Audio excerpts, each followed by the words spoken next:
Morning, everyone. I've been thinking for days how I might start this very first video that we have, and I couldn't come up with anything good. So, bottom line is this: I'm hoping that you are healthy and your family is healthy. And to get some of the negatives out of the way up front, this is not my style. This is not what I want to be doing, but it's the best we can do. I would much rather see your faces. I would much rather be able to ask you that question that makes you feel a little bit uncomfortable about maybe where we're going or some past piece of information that maybe you should remember. But we don't have that. So I will do my best to basically explain a new topic, give some examples, and then the hope is that by reading the sections corresponding to the topic and trying the problem sets, you're able to keep up with these new topics. Every so often, I will try to get some feedback as to how you're doing on those problem sets, and if there are any questions, I can have another maybe 10 to 15 minute video explaining a few of the problems that more people are struggling with, or most people are struggling with. So, here we go. The topic of the day is the binomial distribution. So far, we've understood that with our statistics unit, probability is still a big part of it. And in order to figure out some statistics, we need to decide what our random variable is. And is that random variable discrete, or is it continuous? Everything we've done up to this point, the random variables have been discrete. And we've been able to create probability distributions basically just by knowing some basic probability principles. Well, there are special types of probability distributions, and over the next couple of days we're going to look at two of those. One is the binomial distribution. It's special because when we have an event, if we can get it to where there are only two outcomes, call it a success and a failure, we have our binomial distribution. So let's take a look at some situations here. In order to have a binomial distribution, I'm going to introduce some variables. N is going to be the total number of trials. It could be flipping a coin. It could be deciding if you would have a boy or a girl, a variety of other things. P is going to be the probability of the success.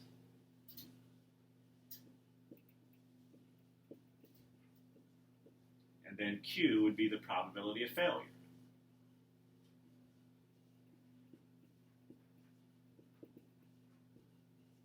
So given these three kind of parameters, we can develop a probability distribution that is called binomial. To start with an example, let's just say that a family has 5 children, and we want to figure out some of the statistics involving that. But part of that would be a probability. And let's just start maybe with the probability of 3 boys. So if I have 5 children, and I want the probability of 3 boys, and since I'm looking for the probability of 3 boys, boys would basically be the success. The number of boys would be the random variable. I could have 0 up through 5, and I want the 3.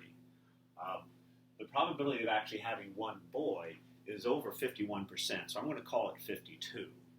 So it's not a 50-50 type thing. So what I could do is think of this as a binomial where, of course, these two numbers added together to the 5th power is going to be 1.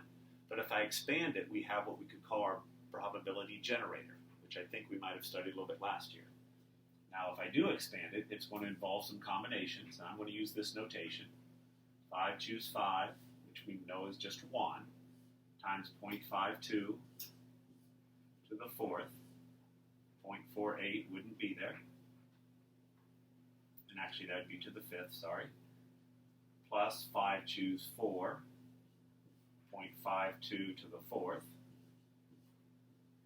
Now we have 0.48 to the 1st. And then the next term would be 5 choose 3, 0.52 to the 3rd, 0.48 to the 2nd. Now this is going to continue. And if I were to evaluate each one of these individual probabilities, this would be the probability of getting all 5 children, which is pretty obvious. We know it would be 0.52. This would be 4.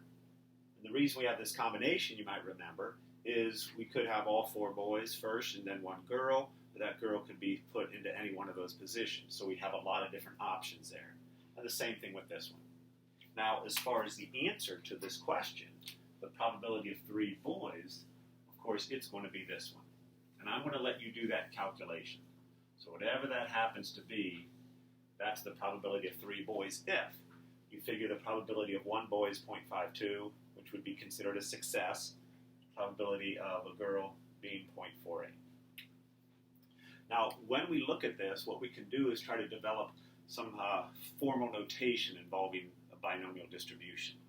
And part of it is when we have n trials, probability of success, probability of a failure, we can consider the random variable to take on a binomial distribution. And the syntax or the parameters would be n, which is the number of trials, and the probability of a success. Many times you're just told a distribution follows this with numbers here, and it's telling you it's a binomial distribution. Now, how do we find out an individual probability? Well, that's where we can either take the probability of x takes on the value r, and r is going to be the number of successes.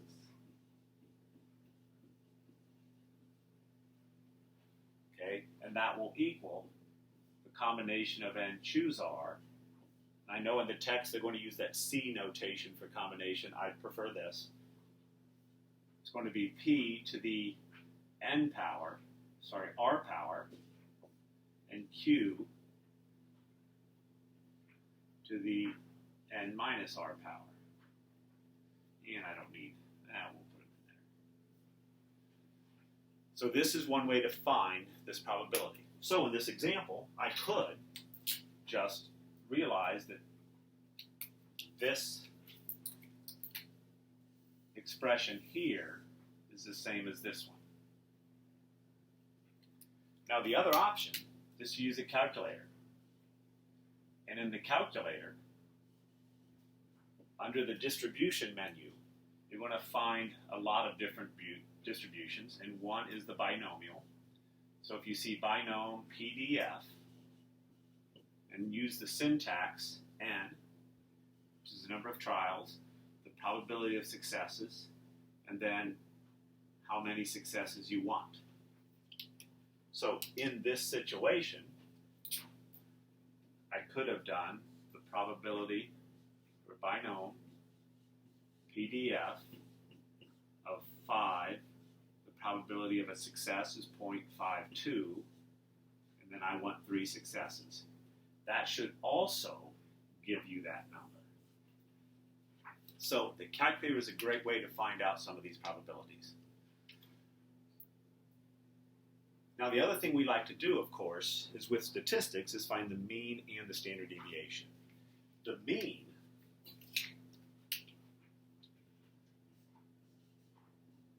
which is mu, is hopefully rather intuitive. It should just be the number of trials times the probability of success. The mean of all of these is basically going to be 5 trials times the 0.52. That's the mean of the number of boys that I'm going to get in this situation. The standard deviation is a little bit beyond this course to prove, but it's the square root of NPQ. Now, of course, with mean and standard deviation, we can make all the interpretations from the statistics that we normally have been able to do.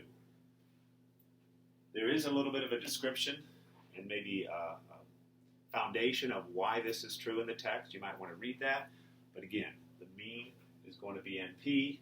The standard deviation is radical NPQ.